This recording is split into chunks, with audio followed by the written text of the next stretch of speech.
So thank you for joining us today. Here is our community agreements. You're welcome to join us regardless of disability, background, ethnicity, or anything else. And feel free to always go ahead and contribute to our community agreements. They are available at the QR code on the screen, which you can see right now. As I said, this is a framework for decolonizing AI. And without wasting too much time, I'm going to hand it over to Caroline and Paul without order. They're just welcome to introduce themselves. Thanks. Am I okay to start sharing? Yes, you can share. You can screen share. Yes. Great. Thank you.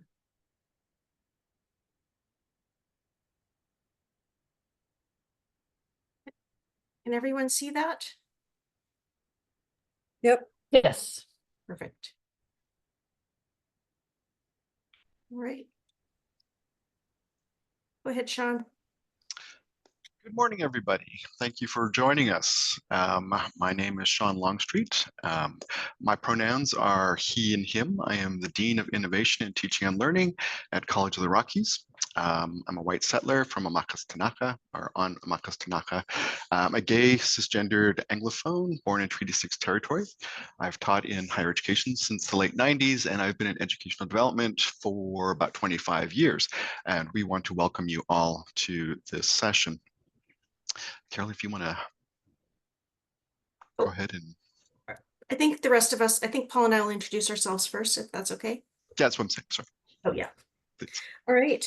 So Tanshe Kiwao, Carolyn Ives, Tashini Kashon, Waitup, Carolyn Ives and Squest. I'm Carolyn Ives. I'm a faculty member in our Center for Excellence in Learning and Teaching at Thompson Rivers University in beautiful Kamloops, British Columbia. I'm Métis and mixed European settler from Treaty 6 territory in Saskatoon.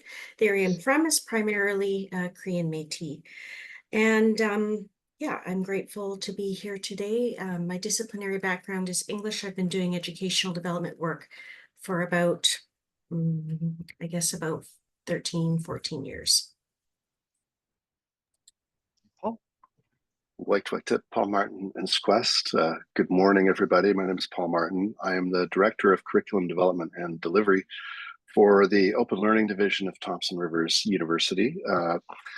I am also have a background in literature. My disciplinary background is comparative literature, and I've been a faculty member in English, but also a faculty member in educational development. And currently, I'm working in the online learning division of TRU, and also from Treaty 6 territory, born and raised in Edmonton, Alberta, and just lovely to see you all here this morning. And we'll do give everybody a chance to introduce themselves in the chat too, if you like, that would be terrific, and let us know where you're joining us from.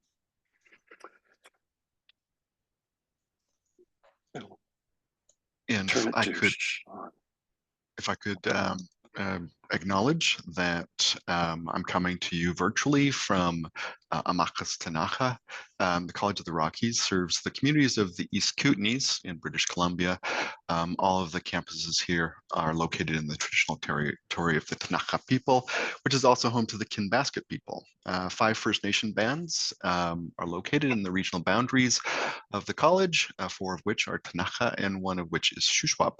Additionally, the college partners with the Kootenay Regional Office of the Métis Nation in BC, and I'm very grateful to be an uninvited guest sojourning on this territory.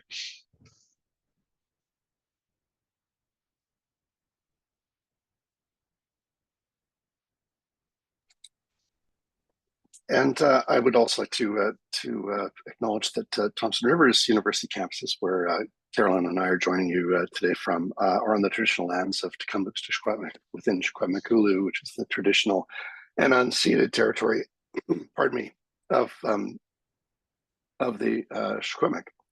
And our region also extends into the territories of the Statliam, the Nk'Klátma, the Tsukoteen, the Newhook, and the Silks peoples. And we also have a second campus, our second house of Tahal, which is in Williams Lake.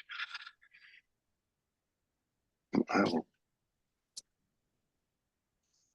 turn it over to Carolyn. All right.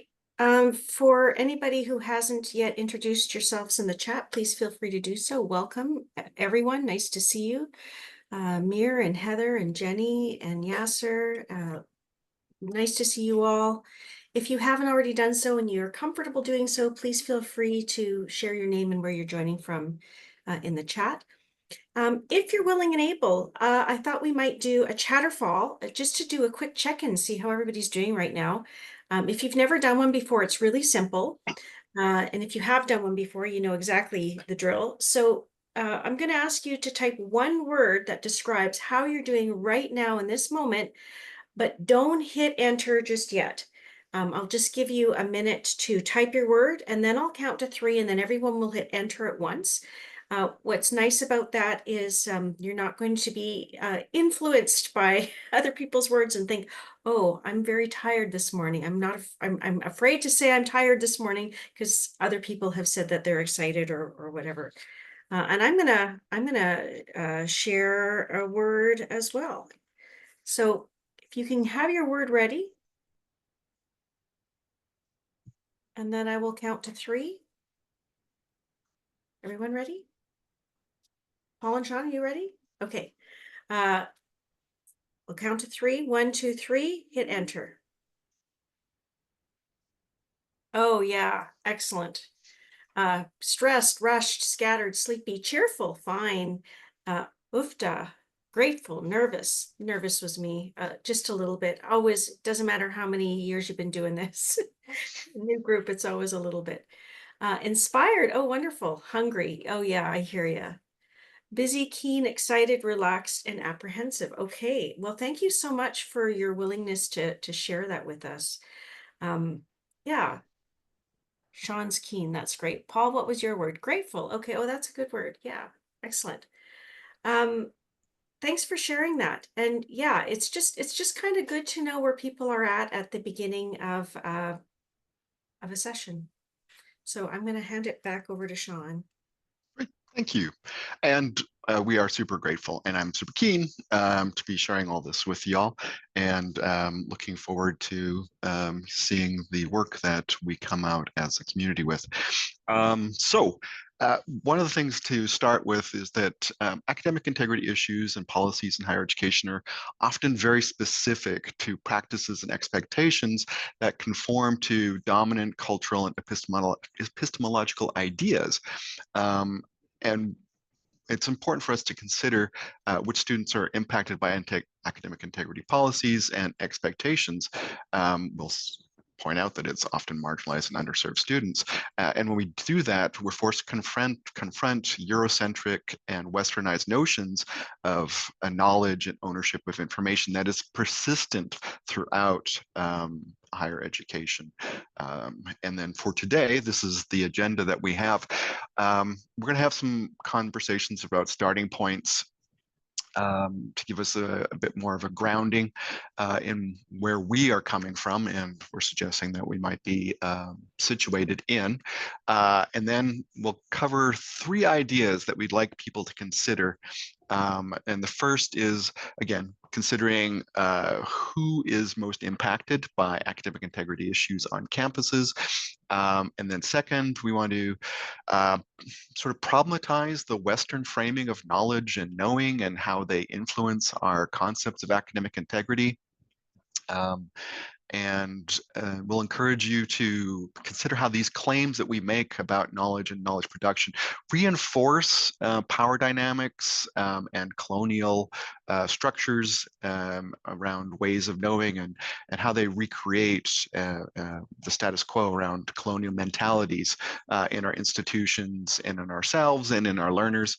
And then the third idea is drawing from the Maori scholar Nan Wehipeihana and her framework for cultural competence in Indigenous-led assessment and her approach to integrating stakeholder autonomy, we want to initiate the ideas around what a decolonized approach to academic integrity could then look like. And then the work begins. So the session will include time for discussion on how each of us can consider how our own institution's approach to academic integrity participates in colonizing patterns. And then we'll take time to consider what a decolonized approach to academic integrity might look like if we start working at it at our own institutions. But before this begins, I'm going to hand the virtual mic back to Carolyn and Paul, who will establish more of the groundwork for this session so that we can better know each other and set the parameters of where we're coming from today. Thanks, Shaun. One of the things that I think would help us today, before we get into all the details, is to take a minute to consider our positionality within our own institutions. And so in the chat, we've created you'll see the link to the Mentimeter, or you can use the QR code there on the screen.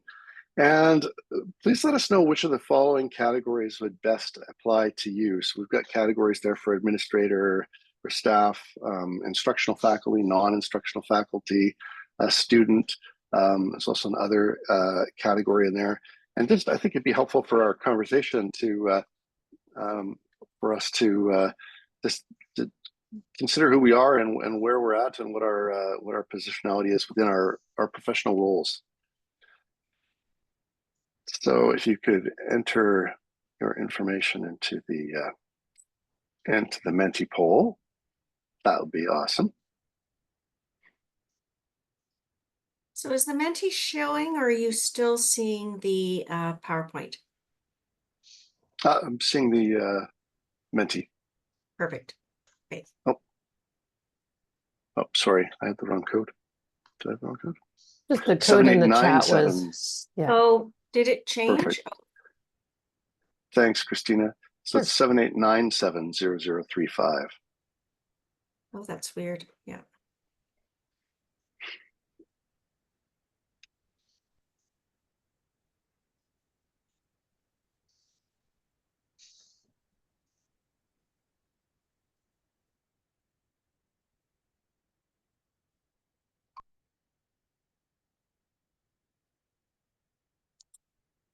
Okay. That. It's always interesting to watch these things shift as we're going along. All right. So this is really interesting, of course, and to consider this and to think about the conversations around academic integrity, and the power dynamics can be remarkably different depending on which type of role that you play within your institution. And some of us play multiple roles, right? And these roles, of course, can also have a strong influence on the ways in which we might discuss and then work to implement strategies aimed at decolonizing certainly policies like academic integrity policies or approaches to academic integrity, but also really to thinking about decolonizing our institutions and education as a whole. So when we talk about decolonization, and particularly with respect to education, let's look at these comments. Thank you. Before we get there.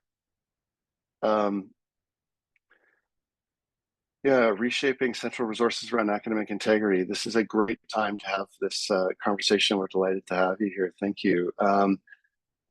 Yeah, and seeing this as a lens on academic integrity I haven't thought enough about before. This is true. I mean, really, we hear that from a lot of people, and certainly within our own institution. Citation justice, I love that.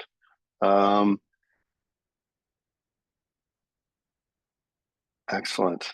Student success.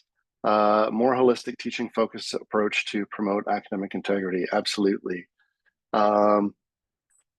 Excellent. Curiosity, open education. Thank you all for being here. and evaluating our own methods of teaching, I think this is really key too, right? And thinking about, we'll talk about this, about how we talk about academic integrity within our roles, certainly, and for those of you who are faculty, within our classrooms and with our students. Thank you for those, and we'll go back, I'll come back and take a look at those again later. Appreciate everybody's input and participation. Maybe, Carolyn, were you going to say something? Yeah, I was just going to say thanks for that comment. I know who that's from, so thank you. Very kind. So why decolonization? I think we've touched on this a little bit, but and what is at stake really with this? So when we're talking about decolonization with respect to education more broadly, what are we talking about? And in what ways does this really connect to academic integrity? And perhaps really more important for our conversation here today, how does colonialism manifest itself not only in AI policies and practices, but also in the roles that we play in forcing them or in acculturating our students to them? And as Marie Baptiste writes in her wonderful book, and if you haven't had a chance to read this, I highly recommend it, Decolonizing Education, colonialism is, she describes colonialism as a theory of relationships embedded in power, voice, and legitimacy. In Canada, it has racialized Indigenous people's identity, marginalized and delegitimated their knowledge, languages, and exploited their powerlessness in taking their lands. This imperialist system of knowledge that is considered, this is all a quote from Marie Baptiste, that is considered mainstream, functions like a keeper current in a rapidly flowing river or ocean. So the keeper current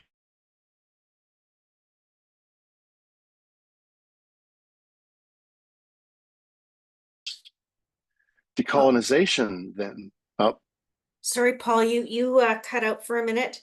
So sorry. You could go back to keeper current. Sure, thank you. Are you hearing me okay?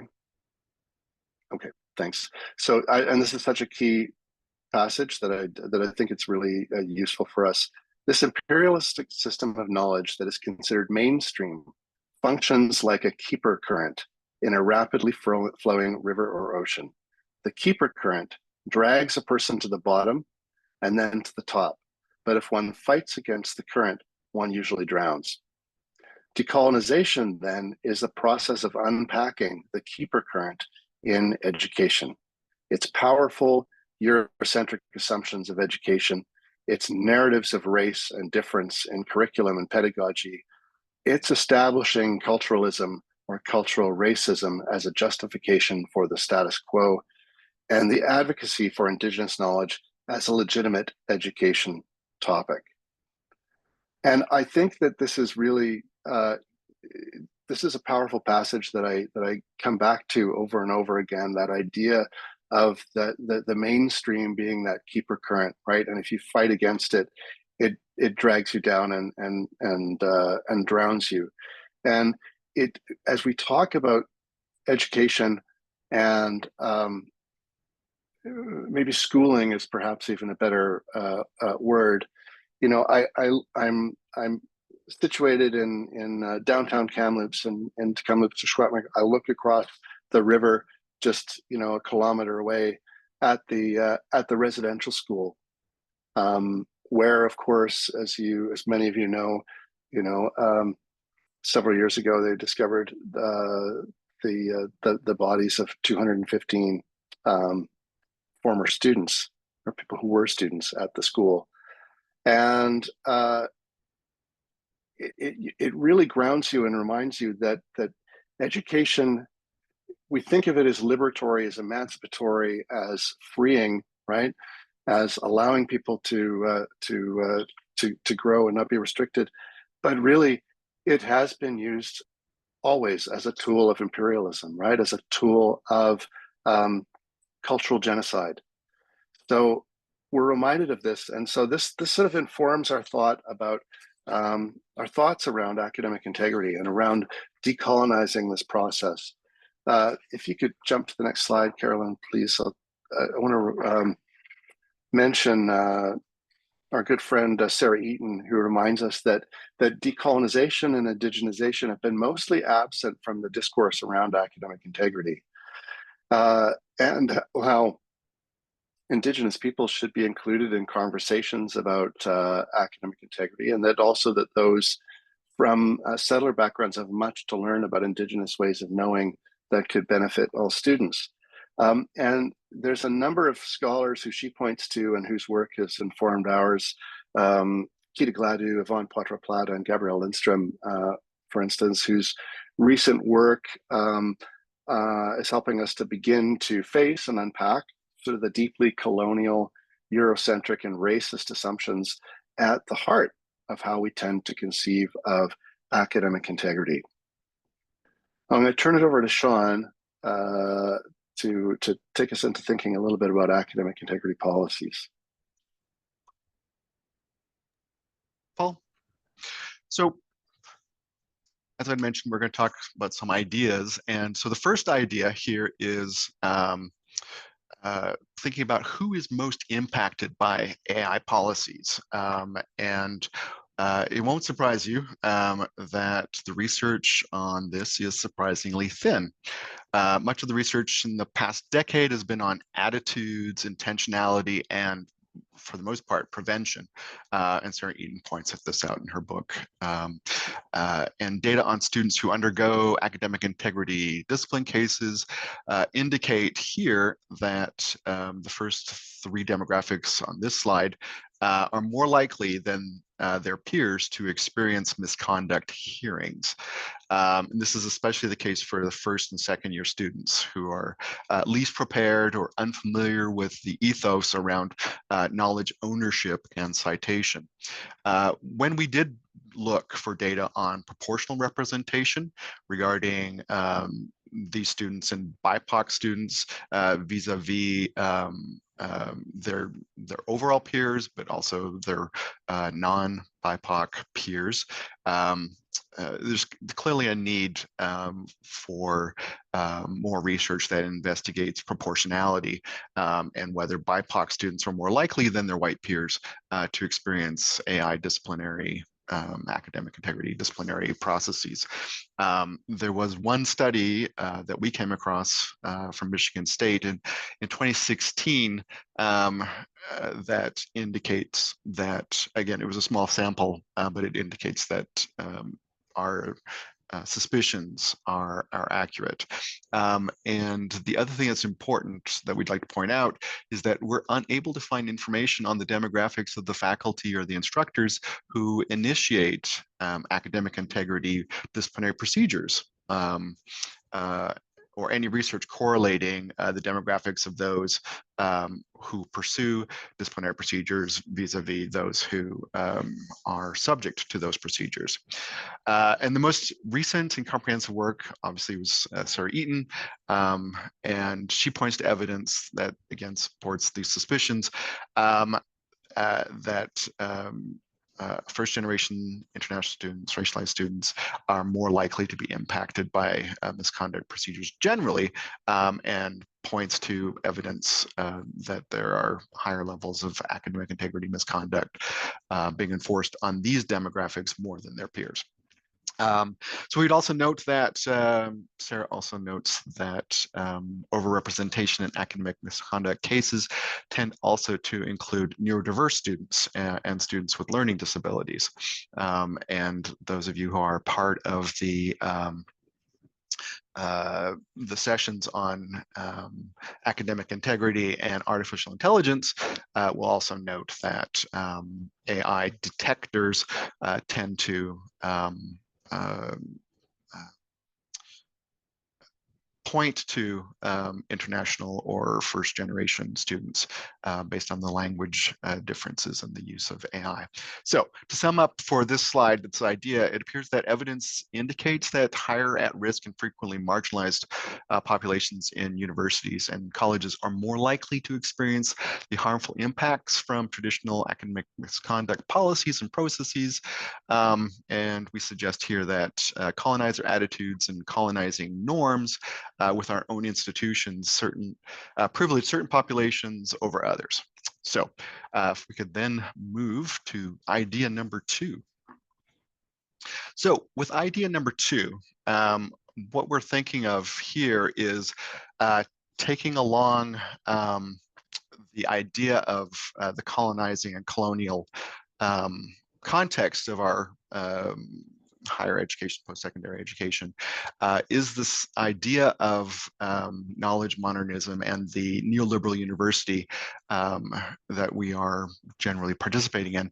And so the simplistic response to why do we have academic integrity is that it's about honesty. But when we scratch the surface a little bit and think more about the idea, there's a lot more going on than just a morality statement. So one of the things we're suggesting is that there's a larger socioeconomic political background to the post-secondary world. In some ways, we're swimming in an ocean of larger contexts. And the thing is that we're not often aware of the water in which we're swimming. And I'm going to go back to Paul's reference to Marie Baptiste, keeper current. Because if we're able to consider the currents that we're moving around or that they're moving us and they're forming our assumptions, we gain a better awareness and cultivate agency, greater agency for ourselves and for others. And the first current here is this modernist narrative on epistemology. And that is so this current is there's this epistemology that's dominated the processes of our work that emerged in the 19th century and is still dominating the work that we do, and this the whole system that we're participating in which knowledge producers compete with each other for the quote unquote best knowledge. And so we have this sort of competition, and scholarship is scholars and scholarship is an identity, but it's also a will to power. And people participating in Western dominated scholarship set themselves positions, and they're trying to get the top level, the best narrative or the best knowledge, which there's a competition. And in that sense, what we have here is this positionality that one needs to replicate and produce. And then the second one here is this neoliberal commodification of knowledge production and ownership. Because for the most part, we're pretty much all in a neoliberal context for our campuses, where higher education is encouraged to be more like a business and is encouraged to produce things. And there's a lot of financial and socioeconomic components to being part of a community of scholarship. And part of that also is the idea of producing knowledge and owning knowledge. And this is very much feeding the sense of what it is that we do on an everyday basis. And then we begin to enforce it. And so we have ownership of knowledge. And so one of the things that we have then is knowledge production as an identity and as a way of knowing, doing, and being in a context where we are rewarded for producing knowledge that is quote unquote better than others. And we're participating in a system that does that. And so the combination of this modernist project approach to knowledge and the neoliberal commodification of knowledge production has led us to ask, how does this impact and frame implementation of academic integrity? And when we think about it, we see these two movements coming together where we treat knowledge as a material good and knowledge production as an institutional process that benefits people unevenly, and it's policed, right? It's policed at all levels. And it's to manage the status quo for those who benefit from the production and trade of knowledge. And in our neoliberal university systems, those are recruited into and work for wealthier institutions, receive the benefits of academic knowledge production. And this is through course release, lighter service loads, and internal support structures.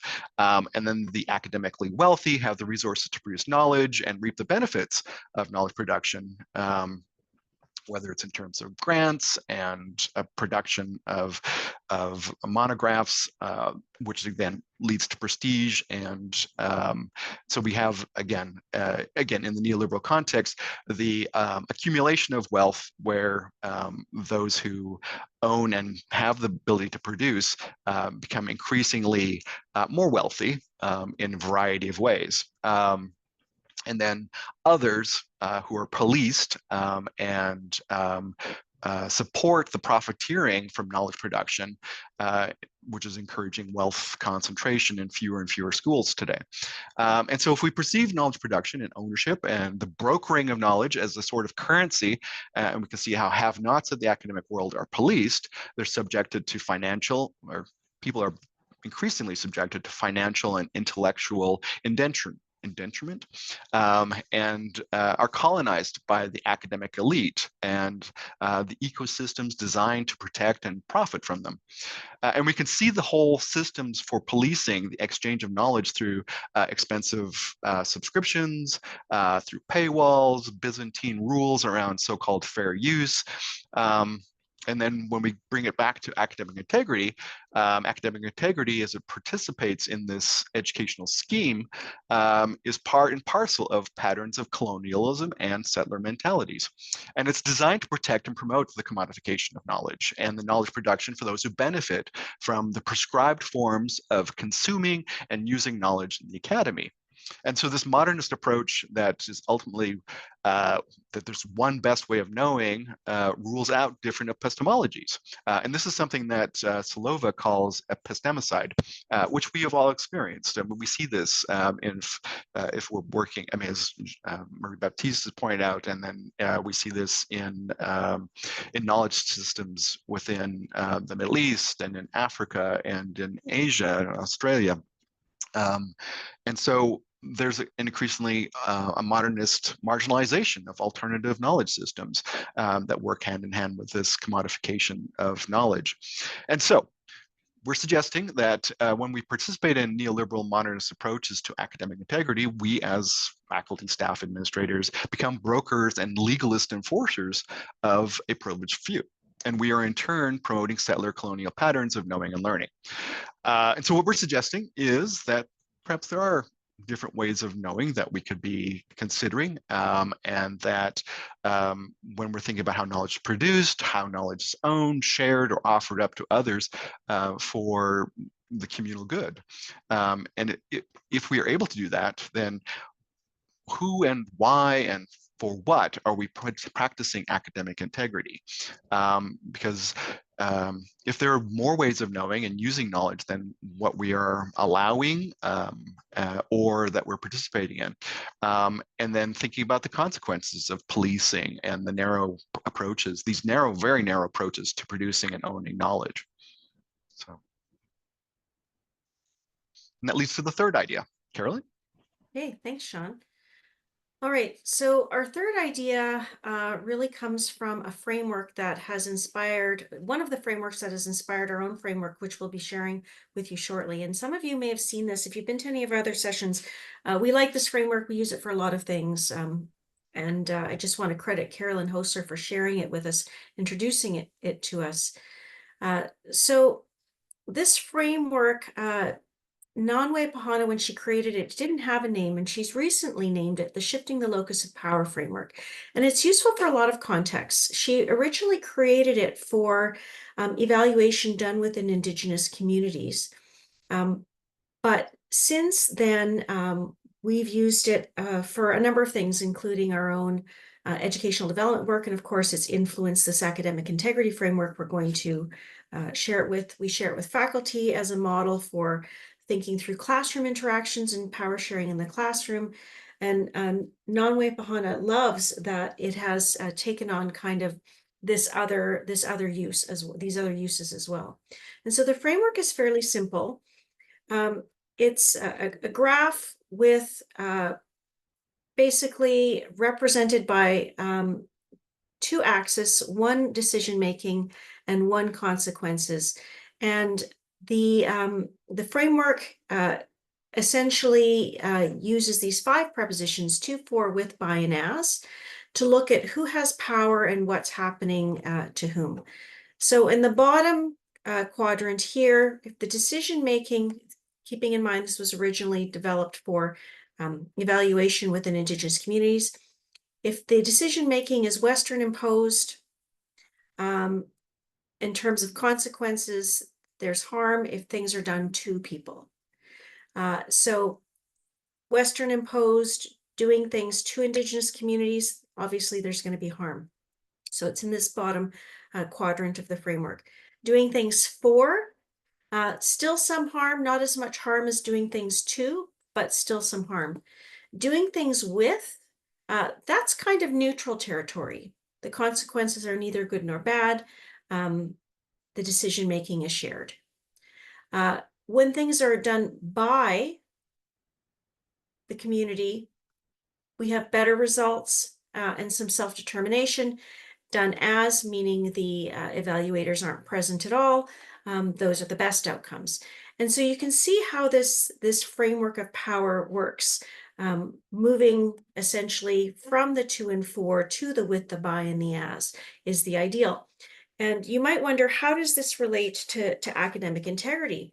If you think about students and you think about us as, instead of Western evaluators, the faculty, the administrators of a university, and the students, academic integrity done to, as opposed to academic integrity done by and as, you can imagine how the harms can compile. So question to explain the as again. So if we get to the as, that means the evaluators are no longer needed. The whole process is controlled by the people originally intended to be the subjects. They're no longer the subjects. They're now completely the actors, right? So that's essentially it. So that's the framework, and anybody who's interested, we're happy to share. Well, we've got references at the end, and of course, this article is in there. And I love this framework. It's just tremendously useful for a number of contexts. So when we think about this framework and think about the sharing and relinquishing of power, again, you think about the to, the for, the with, the by, and the as. What if we included the perspectives of those impacted by AI policies and procedures in the creation of those policies and procedures? So instead of imposing our perspectives of academic integrity onto students and the university community, we could move away from, the violence of determining AI policies to enforce students, shift towards doing academic integrity and creating policies and procedures with students, and support work being done by students. I'm not sure in this context if we would ever get to an as. I think it probably still would need to be at least promoted or prompted with the by, but who knows, maybe we could. The idea is to aim for fostering academic integrity work by students in ways that work best for their conditions, their values, their contexts. And that will also earn universities and colleges and other post-secondary institutions support from and investment from students. And it might promote organic rather than prescriptive solutions to academic integrity issues. And so this was really our starting place when we considered creating a framework of our own. So think of this. So inspired by Wehipeihana, and then there's another framework by the Anti-Racist Network in Saskatoon that also inspired us. We decided to create a new framework specifically for the context of academic integrity. And we acknowledge that this framework is a little bit aspirational, but we hope it will serve as a lens through which those wishing to decolonize can view their own institutional processes and maybe even change them. Thanks, Paul, for putting that reference in the chat. And so, Paul, would you also mind putting in the Google link? Because this is going to be really hard to read and people might want to actually look at the actual framework. So if you can put the Google Doc link in. So here's our framework. And if you've been to another session and you've seen a version of this before, I will say that this is probably a more finalized version. It is going to be published, and when it's published, it will be an open access article. It's going to be in one of those academic integrity books, the collection of books that that are managed by Sarah Eaton, or I guess she's the overall editor, but our volume is going to be edited by Ali Wright. And so this will be in there along with, you know, some explanation and unpacking of it. But essentially, the framework has two axes. One, the columns moving from replicating colonial processes and procedures all the way to creating culturally safe processes and structures, and it looks at 5 different categories. One is the overall ethos of the policy, the language of academic integrity, who oversees the policy and processes, who's responsible, and what those policies and processes result in. So a lot of institutions are still very much in this first column, certainly not all. If the overall ethos of the policy recreates and enforces those neoliberal settler and colonizing approaches to knowledge and knowledge ownership that Shaun was talking about, it's definitely replicating or reinforcing colonial process procedures. If it uses legalistic terminology, talking about violations and sanctions, it's probably replicating or enforcing colonial processes and procedures. If the oversight falls to an office of student conduct, student only, you know, thinking about the fact that, you know, academic integrity isn't just a student's responsibility, but if it does fall strictly to students, it's replicating those colonial processes. If the responsibility falls solely to students, that's probably colonial as well. And if the outcomes that it results in are institutional and punitive, probably, again, replicating colonial processes. And you can see this this superficially inclusive process. A lot of institutions are here. Some are even moving here. I've yet to see one in this final column here of culturally safe, but you know, I'm hopeful that we can eventually get there. Our institution is currently not here. We're more working in, we're just in the process of revising the policy right now. It's going through lots of feedback processes, and I think it will fall somewhere in here. So it's certainly going to be a lot better than it's been. But we still have a ways to go before we get here. But we're going to share, or at least Paul has already, I think, put the link in the chat, the framework with you. And then we're going to ask you to have a look at it and do some thinking about it, ideally in breakout rooms. So essentially what we're going to do is we're going to get you in small groups in just a few minutes for anybody who wants to participate. If you don't, that is absolutely okay. We're going to ask you to have a look at the framework and really think about it. Think about where your institution is in the various categories. Maybe pick one category and discuss with colleagues where you think you'd like to make change. And then in your small groups, share with others and brainstorm ideas. And I'm going to just show you kind of what we've got in mind. And so obviously you'll be able to see this better on your own screens. It's going to be a little bit small here, but we're going to ask you to have a look at this. We're going to get you in, we've got 14 people, so we could probably do 3 breakout rooms maybe, because we don't want the rooms too small in case more people want to go into the quiet room, which is great. And maybe in your group, pick one of these categories and think about strategies for moving forward for that particular category, if you're willing. And if you are feeling keen and willing, please feel free to contribute to this Google Doc. And then when we all come back, we will look at what you've written or hear what you have to say if you haven't written anything, and maybe just talk about some of the things that you came up with in terms of strategies for moving forward. How does that sound? Is that okay for people? I just ask Carolyn or Paul or Shaun if someone could put the instructions into the chat so we still have them in the breakout room. like what we're talking Oh, about? for sure. Yeah, Thanks. we can do that. And And the other thing I'd say is while you're doing this, as Carolyn said, think about where your own institution sits within this. And so it's a great idea as you're looking at this Google Doc, call up your institution's academic integrity policy. There's usually pretty easy to find, hopefully pretty easy to find on your institution's website. And we often don't look at these things very, very carefully. But when you start to look at it from this viewpoint, do look at see where it sits in this framework.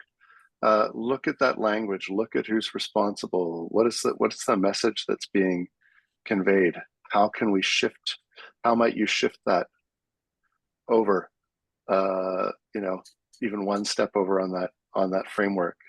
You'll be amazed by how many policies are full of very legalistic, punitive language once you start to look at it.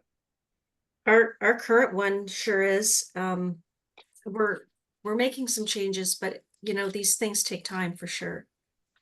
Yeah. All right. So instructions are coming. Perfect. Shortly.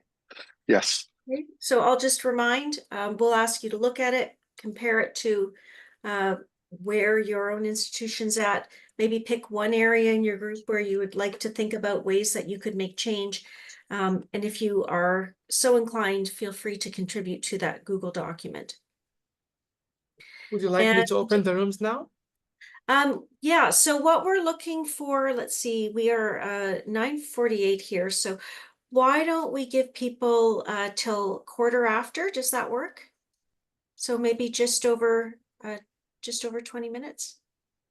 Does that work? I think Okay. 20 minutes is probably a good start. Okay. And we have a few enough people. We probably could do this actually I think we could probably do 3 rooms. If your room ends up really, really small, I'll jump into any empty room. So yeah, you can jump fill into a different one. Yeah, if you end up being the only person in your room. So thank you. Yes, and people can choose, and there is a quiet room as well. Absolutely. So I'm gonna hit. Thanks, Yasser. Thank you so much.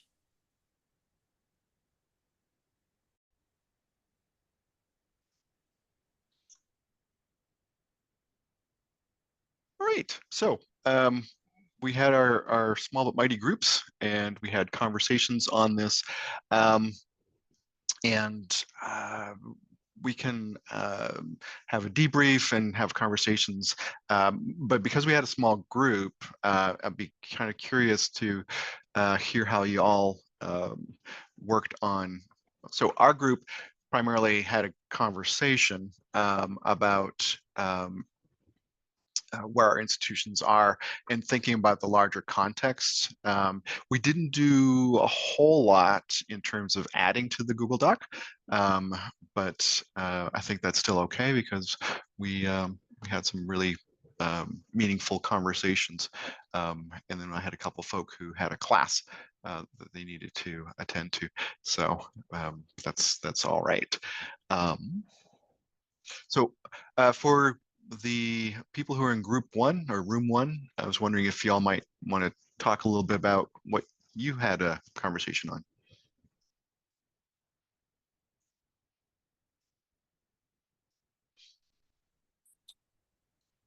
I'm not sure. Was that us? I think. Yeah, it's you. One. Yeah. Ty? Yeah. Oh, Go for it. Ty or Mir? No.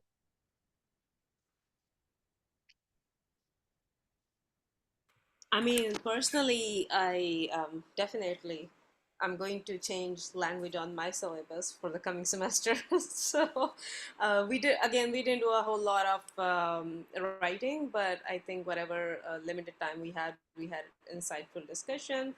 I asked Paul a lot of questions. Sorry for that, Paul, but that was a learning moment for me, and I'm glad I got to have that discussion with you. So yeah, I guess yes, I could see, and I would definitely be going back and rereading the academic integrity policy of my university. Yep, we were talking about that. Really, that sort of first point about the ethos of a policy, right? And often that's signaled in a policy with the very, there's often a policy statement at the beginning of these policies. I've reviewed dozens and dozens of policies from across the country and around the world, and they often begin with this statement about academic integrity. And there it's often clearly signaled sort of what kind of perspective is being taken. The one that Ty was looking at from McEwen was interesting. Ty, do you want to talk about that? Yeah. So it says in the purpose, it says academic integrity ensures that academic successes are gained fairly, as though this is the only thing that might make things unfair. And then, this policy explains expectations of everybody so students can understand their rights and responsibilities, make informed decisions, and be accountable for those decisions in a fair manner and to a fair outcome. Which kind of the only positive there is that at least they say fair, although who's determining what's fair is also problematic. So. Yeah, especially fair versus equitable. Right. Yeah. And if you think about, where does that again, as Ty said, who's determining what's fair?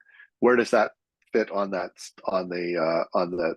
scale? That's very much a 2, or maybe if we want to be benevolent or kind, maybe a 4, right? There's definitely no width there in determining what's fair in a policy, right? That's developed by the institution, not in collaboration with students. And the other thing that we talked about, I had asked sort of what are there any other policies that I know of that use language in a different way. And I think the best one that I can come across, and you should, I recommend people look at this, is at Brandon University in Manitoba, where it frames academic integrity as a path. And it, instead of talking about violations or infractions or things like that, it talks about departures from academic integrity. So if this is your first departure, this is what happens. And so this idea about keeping people on a path. So the ethos that policy puts forward is very, very different. It's very formative and it's about steering people back on that path rather than catching cheaters and punishing them. Anyway, that's we're running out of time, so I'll just leave it there. But I definitely suggest people take a look at that one. Thanks. And because we are short of time, I was wondering if we might move to the conversation turns to action. Sure. One sec, I'll just bring up the slide again. My share screen has collapsed, so 1 second. Oh, okay. There we go. Perfect. Thanks, Carolyn. This is we really do want to leave this, and thank you everybody for participating in the groups and for sticking around, and hopefully people will be able to watch online too later on if you couldn't make it today. But we really do want to end this in a place of action, right? And so, as Mir was saying just a minute ago, like one of the things that she's coming away with is updating the language around academic integrity in her syllabus moving forward. And so I'd like you to take a second to think, and you could drop maybe an idea in the chat that you've thought of while you've been here. What's one concrete thing you can do to help move your institution closer to culturally safe academic integrity practices? And so being able to leave with one concrete thing that you be able to work on as something to keep in mind over the summer before you are back.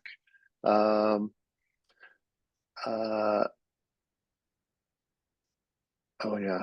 Okay. So there's, if you want to drop an idea in the chat. So Mir talked about updating, for example, her syllabus language. And that's one of the things too, right? That we, as Ty pointed out in our group discussion, you know, that often our institutions require us to include particular types of language from the institutional policy in our syllabi. And sometimes we can't do anything about that.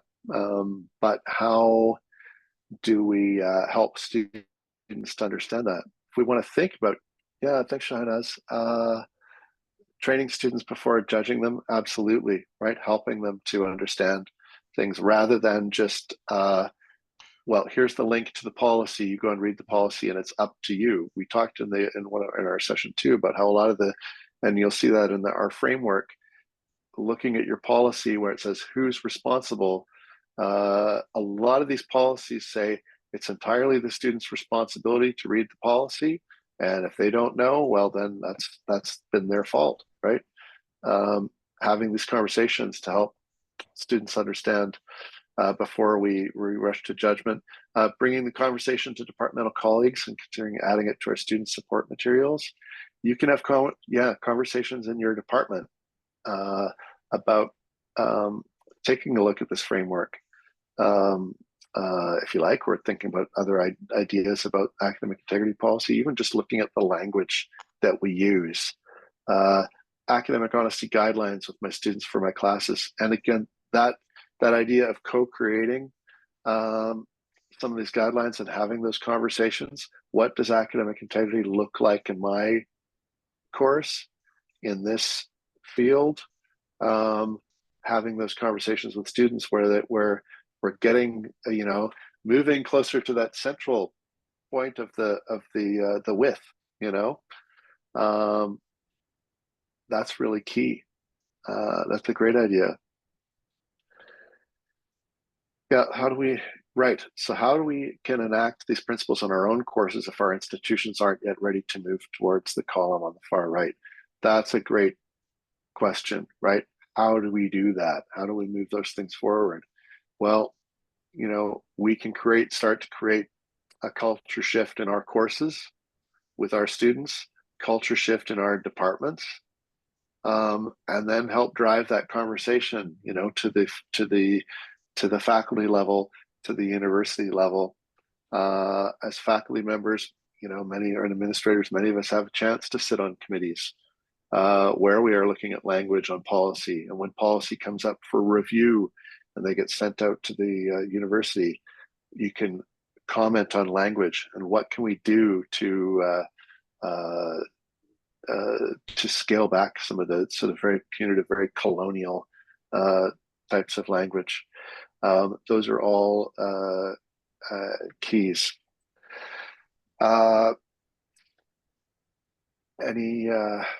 Any other thoughts from my colleagues? I love Heather's comment about co-creating guidelines with students. If you can't do it in the bigger institution, just doing it in your own context. Just reading these comments. There's some great comments here in the chat. Thank you, everybody. And also go back to Ty's pointing out the informed decisions. If we can help our students understand that they're participating in this process as part of their credential, then it's not to say that different approaches to using knowledge or sharing knowledge are bad or worse or better. But as part of participating in this credential, these are the expectations. And, you know, again, saying, you know, for better or for worse, what those expectations are and how they play a role in society or in the social academic context. So. And I loved Ty's idea that she's got in the chat there of creating an infographic. We were laughing at that, you know, like thinking of that path of academic integrity, right? And you don't want to stumble off the path over there because you'll fall off a cliff, right? Or over there's the poison ivy, you know, steer clear of there. So I think that's a great way to think about it too. I would just love to thank Maha and MYFest. What an incredible event, and you know, all of the hard work that has gone into it. I just feel grateful that the three of us have been given a chance to join you today. And just wanted to thank you all for hosting the session, and thanks to Yasser and Christina so much. This is a really amazing opportunity to chat with you know, a global community, and we're really, really grateful. Very much so. Thank you so much to all of you for a fantastic section, which I am going to be reviewing again, because there's such richness in here that I'd like to go back to, and also really looking forward to your article or your chapter. So thanks so much. And please reach out to us anytime. Happy to chat about these things. Thanks everybody for coming, and thanks especially to those of you who made it to the end. I know it's hard to give up this time, so thank you.